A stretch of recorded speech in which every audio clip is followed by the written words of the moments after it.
रुक्मिणी यांचा विवाह कसा झाला हे परीक्षित राजा आणि शुकाचार्यांना विचारताय.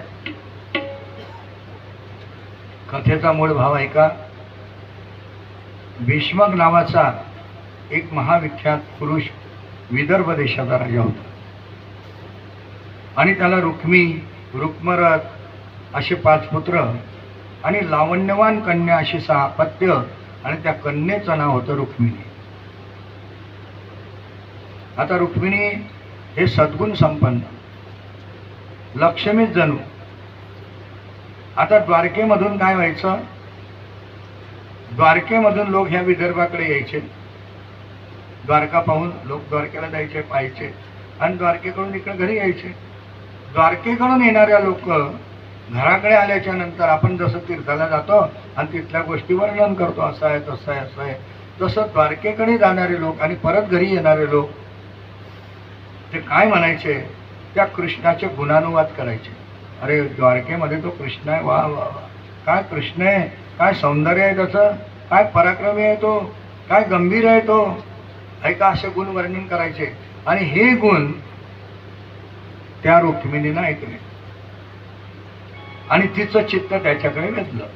कोणते गुण ऐकले, फक्त हे गुण, बाकीचे गुण नाही, हे गुण ऐकले आणि चित्त वेधलं. आणि तिने ठरवलं की अशा त्या कृष्णाशीच आपण आणि विवाह करा.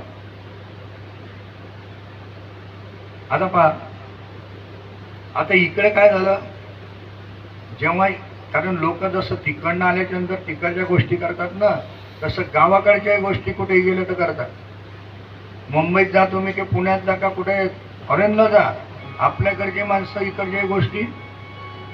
तसं या विदर्भातले लोक तिकडे गेल्याच्या नंतर ते लोकही काय करायचे, ते म्हणाले अहो काय सांगावं, आमच्या विदर्भ देशाच्या राजाची मुलगी आहे, काय लोक तर बुद्धी आहे तिची, काय मनोहर रूप आहे तिचं, काय सौंदर्य आहे, काय सौजन्य आहे, असं तिचं गुण भगवान कृष्णाने ऐकले. बघा काहीच नाही आहे, दोघांनी एकमेकाचे गुण ऐकले आणि गुण ऐकता बरोबर कृष्णाच्याही मनामध्ये निर्माण झाला भाव की आपण रुक्मिणीशी विवाह करा. आता पहा, भीष्मक राजाची जी 5 मुलं होती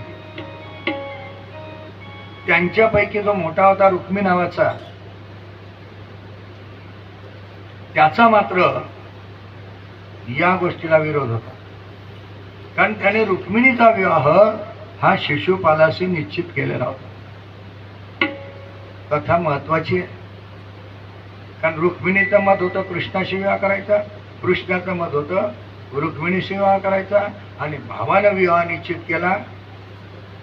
झालं मनाविरुद्ध गोष्टी. म्हणून मनाविरुद्ध गोष्टी करू नये, म्हणून आताच्या काळामध्ये वेळ लागतोय खूप. मनाविरुद्ध चालत नाही महाराज, त्यांच्या मनाविरुद्ध आम्ही काही करणार नाही, ते म्हणतील तेव्हा ते होईल तेव्हा. आताचा काळ हा सुरू झाला, मनाविरुद्ध नाही, ते म्हणतील तसं. ऐका, शिशुपालाशी विवाह निश्चित झाला.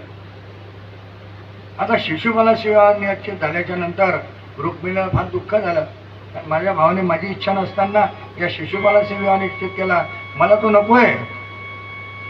म्हणून त्या काळामध्ये आपला वर जरी निश्चित झाला, आपल्या भावाने जरी मुलगा निश्चित केला तरी तो मला नको आहे, हे पहिलं बंड या रुक्मिणीने काढलं. काही काही लोक हेच सांगतात आम्हाला, तुमच्या तर रुक्मिणीने केलं का तसं, हे पहिलं बंड आहे. मग तिने काय केलं, नाही मला करायचं त्याच्याशी विवाह, कारण त्या काळात अशी टॉप नव्हती, हे नाही करायचं. कोणी म्हटलं की होता ना, बापाने म्हटलं, आईने म्हटलं, हो. पण हिने पहिलं बंड केलं. तिने विचार केला, आपण प्रयत्न जर केला तर यशस्वी होईल. म्हणून तिने काय केलं, एका ब्राह्मण बाबाला बोलवलं, ब्राह्मण बाबाच्या जवळ पत्र लिहिलं आणि ते पत्र घेऊन तो ब्राह्मण आता द्वारकेला आला. विदर्भ देशामधून ब्राह्मण आता द्वारकेला गेला, पत्र घेतलं हातामध्ये. आता त्या पत्रात काय होतं ते ऐका. पत्र काही असं तसं नव्हतं.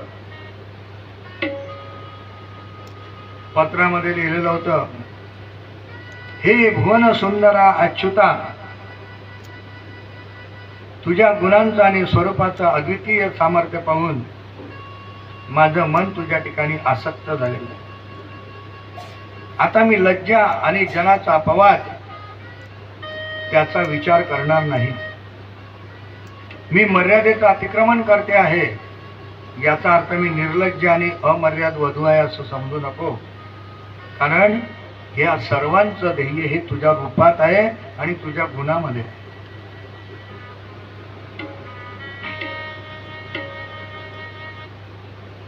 विचारी आणि कुलवती कोणी का असेना ती माझ्याप्रमाणे वर्तन करेल.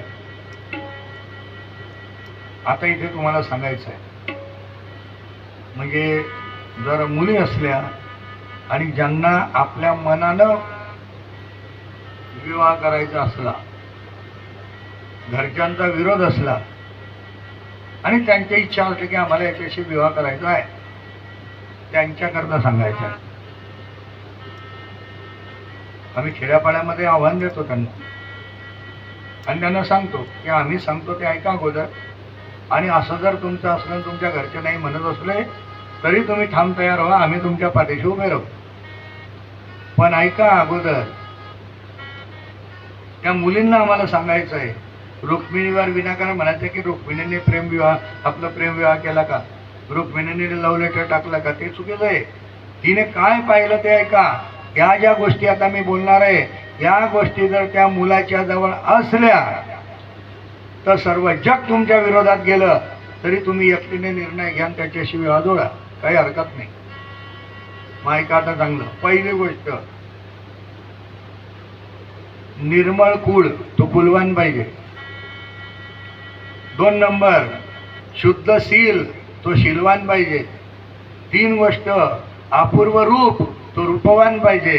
4 गोष्ट, लोकोत्तर ज्ञान, तो ज्ञानवान पाहिजे. 5वी गोष्ट, अविच्छिन्न तारुण्य, तो तारुण्यात दिसला पाहिजे, सडसडत तारुण्य त्यात असलं पाहिजे. आणि 6वी गोष्ट आहे अमर्याद धन, त्याच्याजवळ पैसा पाहिजे.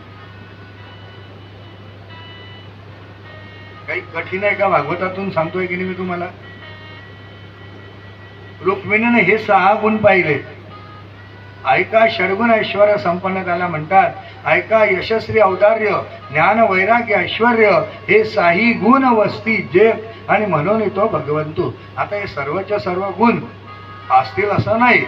सामान्य माणसाजवळ काही गोष्टी तडजोड तुम्हाला थोडीशी करावी लागेल, पण याच्या व्यतिरिक्त मात्र जर असेल तर ते तुमचं फेल जाईल. म्हणून तुम्हाला नाही म्हटलं नाही, करा.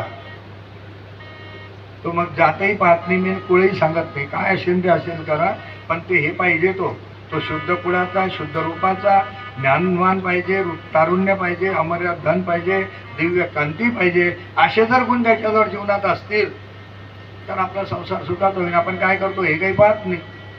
आपण काय पाहतो, त्याने ते गाडी का चोरून आणली का काय आणली तेही पाहत नाही.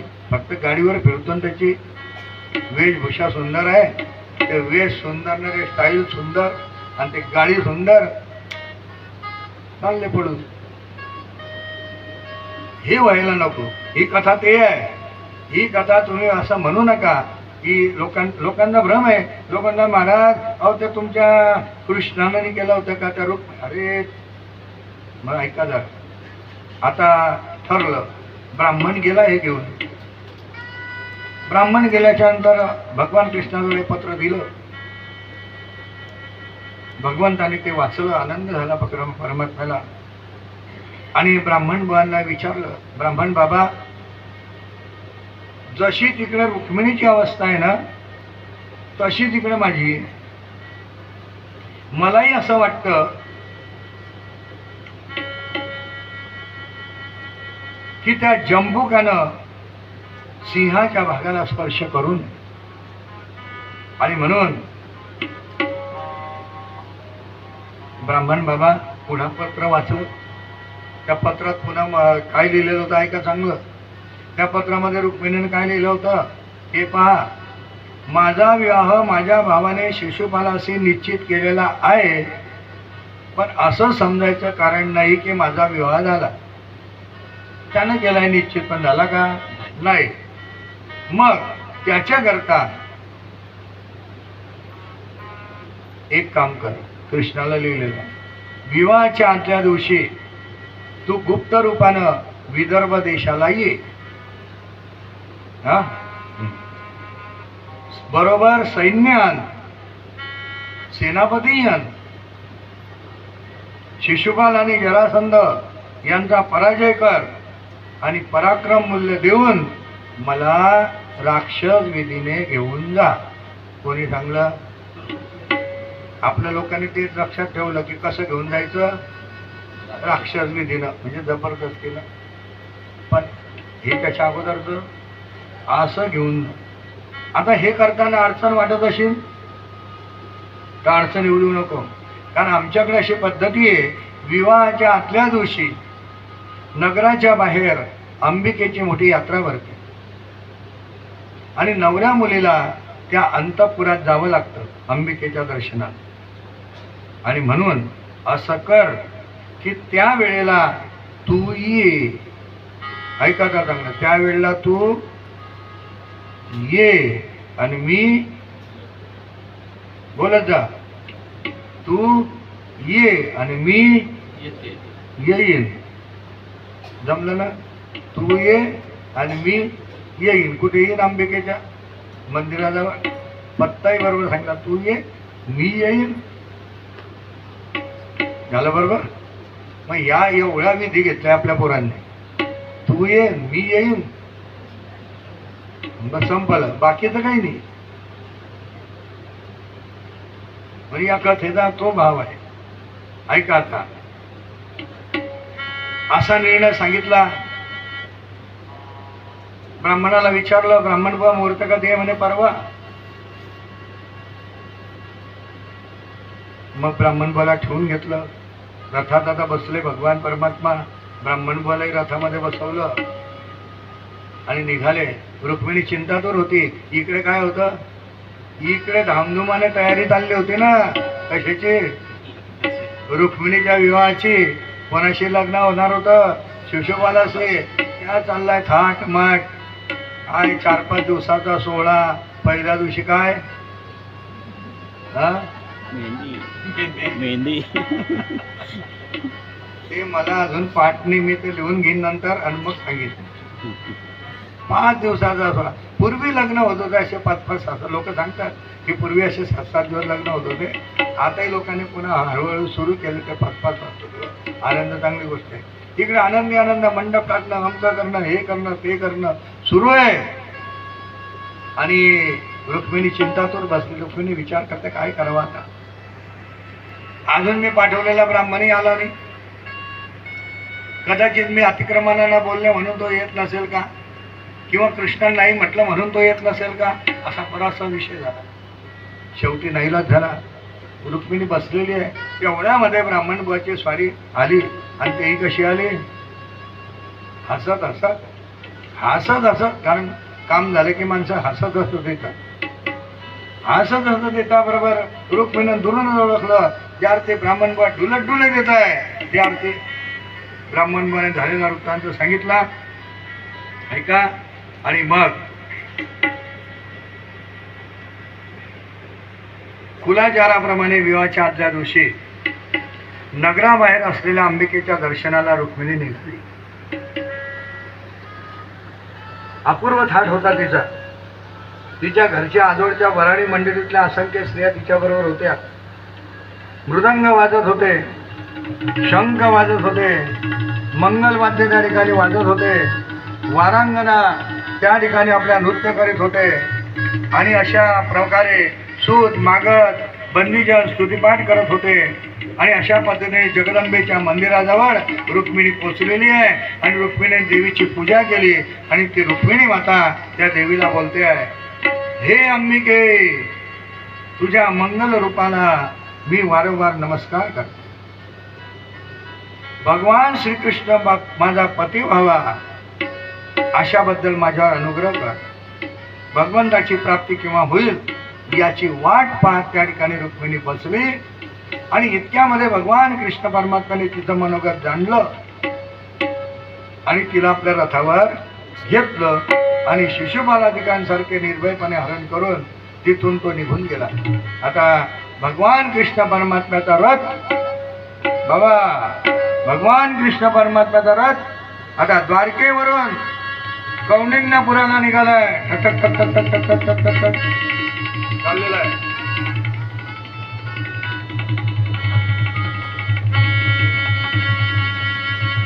कुठून गेला माहितीये का तुम्हाला? हा, वरून? हा ना, तर गेला कुठून? हे आपल्या हायवेवरून ना, हा नॅशनल, हा आपला आहे खालचा, तोच रस्ता होता तिकडे जाण्याचा. तिथून गेला होता कृष्ण रुक्मिणीला घेऊन कौंडिन्यपुरा. बरोबर आहे का? होच म्हणा. कौंडिन्यपुरावरून द्वारकेला गेला होता. हा, असं म्हणा, द्वारकेला गेला. आता द्वारकेमध्ये आणि त्या ठिकाणी पराक्रम मूल्य देऊन रुक्मिणीला आणलं. म्हणून तेव्हापासून पद्धती अशी आहे आणि आजही ती पद्धती सुरू झाली आता की जायचं, मुलीला तिकडनं घेऊन यायचं आणि आपल्या आपल्या घरी तुमच्या जितकी ताकद असेल तेवढा मोठा सोहळा. लोक म्हणले तुम्हाला करायचं तुम्ही काही करा, हे घेऊन जा. ती पद्धती आता सुरू झाली, लक्षात घ्या. मग आता अशा तऱ्हेनं जिंकून आणलेल्या रुक्मिणीला बरोबर घेऊन आणि भगवान श्रीकृष्ण द्वारकेमध्ये आलेत आणि त्या ठिकाणी तिच्याशी विधीपूर्वक विवाह लावला. तो या विवाहाचा सोहळा आता आपल्या द्वारका नगरीमध्ये आता आपण करू. कारण आता ही आपली काय आहे? द्वारका नगरी आहे का? म्हणून आता एका 5 मिनिटामध्ये आपण आपल्या तयारीला लागा. 5 मिनिटामध्ये आता आपण तिकडनं इथे व्यवस्था करून ठेवा.